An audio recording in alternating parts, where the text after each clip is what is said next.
Hello student, তোমরা যারা ক্যালকাটা ইউনিভার্সিটির আন্ডারে ফিফথ সেমিস্টারের ছাত্রছাত্রী আছো এবং তোমাদের ইতিহাস পাস কোর্সে ডিএসসি A2 পেপার আছে, তোমাদের জন্য আজকে ক্লাসটা খুবই গুরুত্বপূর্ণ। আজকে ক্লাসে তোমাদের 10 নম্বরের গুরুত্বপূর্ণ দুটি প্রশ্নের উত্তর নিয়ে আলোচনা করব। প্রথম প্রশ্ন থাকছে ইটালিতে ফ্যাসিবাদের উত্থানকে তুমি কিভাবে ব্যাখ্যা করবে, এবং দ্বিতীয় প্রশ্ন থাকছে প্রথম বিশ্বযুদ্ধের কারণগুলি আলোচনা করো। দুটো প্রশ্নই তোমাদের জন্য খুবই গুরুত্বপূর্ণ, তোমরা জানো। প্রথম প্রশ্নের উত্তরটা আগে দেখো, ইটালিতে ফ্যাসিবাদের উত্থানটা দেখো।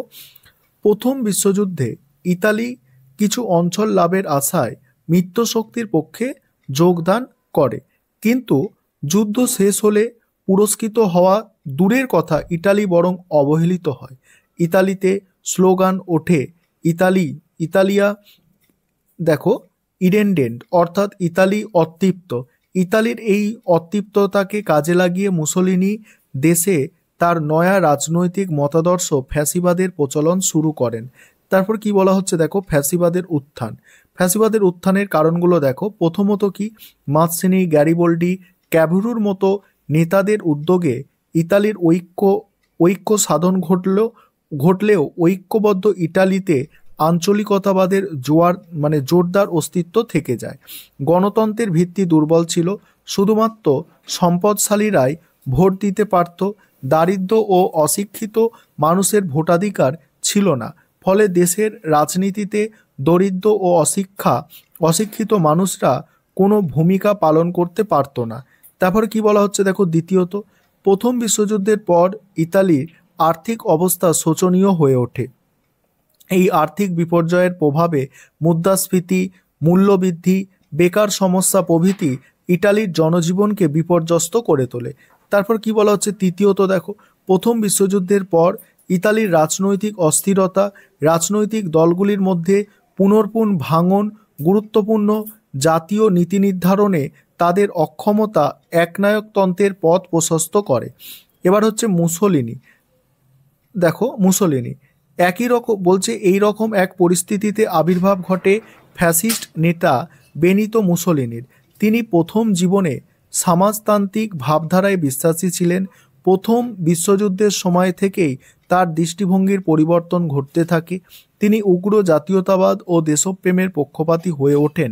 মুসোলিনি নিজেকে দেখো ডুচে উপাধিতে ভূষিত করেন। তিনি বলেন, fascism tolerate on difference of দেখো ওপিনিয়ন।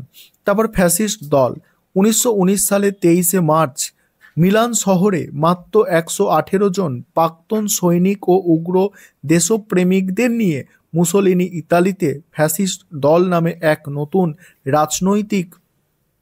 রাজনৈতিক দলের জন্ম দেয়। সেই দিনেই তিনি এই দলের এক সমাবেশ ঘোষণা করে দেশপ্রেম ও লৌহ কঠিন মানসিকতার প্রতীক তাদের ফ্যাসিস্ট দল ইতালিকে তার হিতমর্যাদা ফিরিয়ে দেবে। ফ্যাসিবাদের মূল কথা ছিল রাষ্ট্র সকল শক্তির আধার, রাষ্ট্রের বাইরে বলতে কিছু নেই এবং রাষ্ট্রের বিরুদ্ধে কিছু হয় না। অল্প দিনের মধ্যেই ফ্যাসিস্ট দলের অনুগামীর সংখ্যা ব্যাপক হারে বৃদ্ধি পায়। ফ্যাসিস্ট দলের অনুগামীরা কালো কুর্তা পরত বলে তাদের ব্ল্যাক শার্টার্স বা কালো কুর্তা বলা হতো। ফ্যাসিস্ট দলের লক্ষ্য কি দেখো, ফ্যাসিস্ট দলের লক্ষ্য ইতালির হারানো গৌরব পুনরুদ্ধার, জাতীয় সভার সংস্কার, চার্চের সম্পত্তি জাতীয়করণ, কাজের সময়সীমা নির্ধারণ, কারখানা পরিচালনায় শ্রমিকদের অংশগ্রহণ, ব্যক্তিগত সম্পত্তি রক্ষা, উপযোগী বিদেশ নীতি প্রণয়ন। তারপর দেখো ফ্যাসিস্ট দলের ক্ষমতা লাভ। 1921 সালে নির্বাচনে ফ্যাসিস্ট দল 35টি আসন পায়। এতে সন্তুষ্ট না হয়ে পুঁজিপতি ও কলকারখানার মালিকদের মদতে মুসোলিনি তার ব্ল্যাক শার্টার্স বাহিনী নিয়ে রোম অভিযানের হুমকি দেয়। 1922 সালে রাজা ভিক্টর ইমুয়েল গৃহযুদ্ধ এড়াতে মুসোলিনিকে এদেশের প্রধানমন্ত্রী পদে নিয়োগ করেন। তারপর হচ্ছে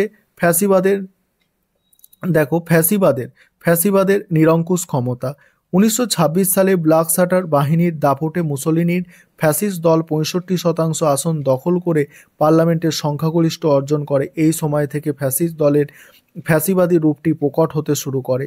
ইটালিতে নতুন সংবিধান প্রণয়ন করা হয় এবং এই সংবিধান মুসোলিনিকে নিরঙ্কুশ নেতা উপাধি দেয়।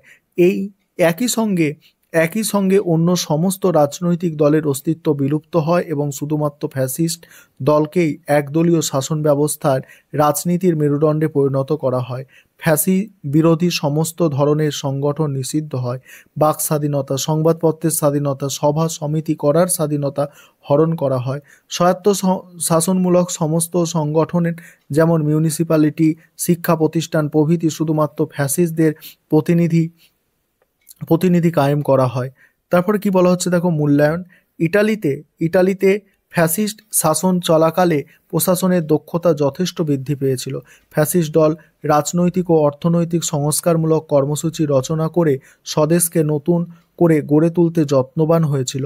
তবে ফ্যাসিস্ট প্রশাসন ত্রুটিমুক্ত ছিল না। ফ্যাসিস্ট দলের নেতৃত্বে ইটালি সাম্রাজ্যবাদী শক্তিরূপে আত্মপ্রকাশ করে। পরবর্তীকালে দ্বিতীয় বিশ্বযুদ্ধ ডেকে আনার জন্য এই দল অনেকটাই দায়ী। তারপর প্রথম বিশ্বযুদ্ধের কারণগুলি আলোচনা করো। এই প্রশ্নের উত্তরটা তোমরা দেখো। প্রথমেই তোমাদের একটা ইন্ট্রোডাকশন অর্থাৎ ভূমিকা লিখতে হবে। সেখানে কি লিখবে দেখো, 1914 থেকে 1918 খ্রিস্টাব্দে সংগঠিত প্রথম বিশ্বযুদ্ধ আধুনিক বিশ্ব ইতিহাসে এক অতি উল্লেখযোগ্য ঘটনা। ইতিপূর্বে এত ব্যাপক, ভয়াবহ ও সর্বগ্রাসী যুদ্ধ আর কখনো সংগঠিত হয়নি। আর এই যুদ্ধের কারণ নিয়ে পণ্ডিতদের মধ্যে বিতর্কের অন্ত নেই। 1870 খ্রিস্টাব্দে সোডানের যুদ্ধের পর থেকে ইউরোপের ইতিহাসে যে ঘটনাবলীর সূত্রপাত হয় প্রথম বিশ্বযুদ্ধ, তারই অবশ্যম্ভাবী পরিণতি। প্রথম বিশ্বযুদ্ধের কারণ দেখো, প্রথম পয়েন্ট হচ্ছে অতৃপ্ত জাতীয়তাবাদ। অতৃপ্ত জাতীয়তাবাদ প্রথম বিশ্বযুদ্ধের অন্যতম প্রধান কারণ। ইউরোপের, দেখো কি বলা হচ্ছে, ইউরোপের একটু এটা প্রবলেম হচ্ছে, দেখো ইউরোপের বহু অঞ্চল তখন জাতীয়তাবাদী মনোভাব দ্বারা উত্তেজিত ছিল, বিশেষ করে বলকান অঞ্চল। এই অঞ্চলগুলি বহু জাতির দীর্ঘদিন ধরে অটোমান সাম্রাজ্যের অধীনে ছিল, কিন্তু তারা নিজেদের স্বাধীনতা ও স্বায়ত্তশাসনের দাবি করেছিল। তারপর দেখো, অস্ট্রিয়া হাঙ্গেরি সাম্রাজ্য এই জাতীয়তাবাদী মনোভাবকে মোকাবিলা করতে ব্যর্থ হয়, যার ফলে অঞ্চল জুড়ে বিদ্রোহ উত্তেজনা বৃদ্ধি পায়। সার্বিয়া এবং অন্যান্য বলকান জাতিরা স্বাধীনতা এবং জাতীয় অভিজাতদের হাত থেকে মুক্তি চেয়েছিল, যা শেষ পর্যন্ত আন্তর্জাতিক দ্বন্দ্বে রূপান্তরিত হয়। তারপর হচ্ছে পরের পয়েন্ট, উগ্র জাতীয়তাবাদ। এখানে কি বলা হচ্ছে দেখো, অতৃপ্ত জাতীয়তাবাদের পাশাপাশি উগ্র জাতীয়তাবাদও একটি বড় কারণ ছিল। 19 শতকের শেষ দিকে এবং 20 শতকের শুরুতে ইউরোপের রাষ্ট্রগুলির মধ্যে জাতীয়তাবাদ চরম রূপ দেখা দেয়। প্রতিটি রাষ্ট্রই তাদের জাতীয় স্বার্থকে সর্বাধিক গুরুত্ব দিচ্ছিল এবং অন্যান্য রাষ্ট্রের ওপর আধিপত্য বিস্তারের চেষ্টা করছিল। এই উগ্র জাতীয়তাবাদ যুদ্ধের মনোভাবকে উস্কে দেয় এবং কূটনৈতিক সমাধানের সম্ভাবনাকে নষ্ট করে। তারপর হচ্ছে ঔপনিবেশিক প্রতিদ্বন্দ্বিতা। প্রথম বিশ্বযুদ্ধের পেছনে ঔপনিবেশিক প্রতিদ্বন্দ্বিতা একটি অন্যতম গুরুত্বপূর্ণ ভূমিকা পালন করে। 19 শতকের শেষের দিকে ইউরোপের শক্তিগুলি আফ্রিকা, এশিয়া অন্যান্য অঞ্চলে উপনিবেশ গড়ে তুলতে লিপ্ত হয়। ব্রিটেন ও ফ্রান্স প্রথম সারিতে ছিল, কিন্তু জার্মান ও অন্যান্য শক্তিগুলি ঔপনিবেশিক ক্ষমতার বিস্তারে লিপ্ত হয়। আর এই ঔপনিবেশিক প্রতিযোগিতা ইউরোপের শক্তিগুলির মধ্যে সম্পর্ক তিক্ততা সৃষ্টি করে এবং প্রতিটি রাষ্ট্র তার উপনিবেশ ও বাণিজ্যিক স্বার্থ রক্ষায় প্রস্তুত হতে শুরু করে। এবারে পরস্পর বিরোধী শক্তিজোট কি বলা হচ্ছে দেখো, পরস্পর বিরোধী শক্তিজোট প্রথম বিশ্বযুদ্ধের একটি গুরুত্বপূর্ণ কারণ। ইউরোপের দেশগুলি নিজেদের সামরিক শক্তি বাড়াতে বিভিন্ন জোটে আবদ্ধ হয়। প্রধান দুটি জোট ছিল ত্রিশক্তি চুক্তি এবং ত্রিশক্তি আঁতাত। এই জোটগুলি দেশের মধ্যে বিশ্বাস এবং পারস্পরিক সহযোগিতা তৈরি করলেও পরবর্তীকালে এই জোটগুলি সংঘাতের মূলে পরিণত হয়। একটি জোটের ওপর আক্রমণ হলে অন্য সদস্যরাও তাতে জড়িয়ে পড়ে এবং যা শেষ পর্যন্ত বিশ্বযুদ্ধের রূপ নেয়। তারপর হচ্ছে সামরিক প্রতিযোগিতা। ইউরোপের দেশগুলির মধ্যে সামরিক প্রতিযোগিতা প্রথম বিশ্বযুদ্ধের আরেকটি কারণ। দেশগুলি নিজেদের সামরিক বাহিনীকে শক্তিশালী করতে প্রতিযোগিতায় লিপ্ত হয় এবং নৌবাহিনী, বিমান বাহিনী, স্থলবাহিনীতে বিপুল অর্থ বিনিয়োগ করতে থাকে। জার্মান এবং ব্রিটেনের মধ্যে বিশেষ করে নৌবাহিনীর প্রতিযোগিতা ছিল অত্যন্ত তীব্র। এই সামরিক প্রতিযোগিতা দেশগুলির মধ্যে আস্থার অভাব সৃষ্টি করে এবং অস্থিতিশীলতার পরিস্থিতির দিকে নিয়ে যায়, যা যুদ্ধের প্রস্তুতি হিসাবে কাজ করে। তারপরে কি বলা হচ্ছে দেখো, সেরাজেভো হত্যাকাণ্ড। প্রথম বিশ্বযুদ্ধের প্রত্যক্ষ কারণ ছিল 1914 সালের 28 জুন সেরাজেভো শহরে অস্ট্রিয়া হাঙ্গেরি যুবরাজ আর্চডিউক ফ্রাঞ্জ ফ্রাঞ্জ ফার্ডিনান্ড এবং তার স্ত্রী সোফিয়ার হত্যা। এই হত্যাকাণ্ড সার্বিয়ার একটি জাতীয়তাবাদী গোষ্ঠীর একজন সদস্য দ্বারা সংগঠিত হয়েছিল। এই হত্যাকাণ্ডের ফলে অস্ট্রিয়া হাঙ্গেরি সার্বিয়ার বিরুদ্ধে যুদ্ধ ঘোষণা করে এবং এর ফলে জার্মান, রাশিয়া, ব্রিটেন, ফ্রান্স সহ ইউরোপের প্রায় সমস্ত শক্তিগুলি যুদ্ধের মধ্যে জড়িয়ে পড়ে। সেরাজেভো হত্যাকাণ্ড মূলত পরস্পর বিরোধী জোটগুলির মধ্যে অস্থিরতা উত্তেজনার একটি চূড়ান্ত প্রকাশ ছিল, যা শেষ পর্যন্ত প্রথম বিশ্বযুদ্ধের সূচনা করে। এবার উপসংহারে কি বলা হচ্ছে দেখো, প্রথম বিশ্বযুদ্ধের কারণগুলি ছিল বহুস্তরীয় এবং জটিল।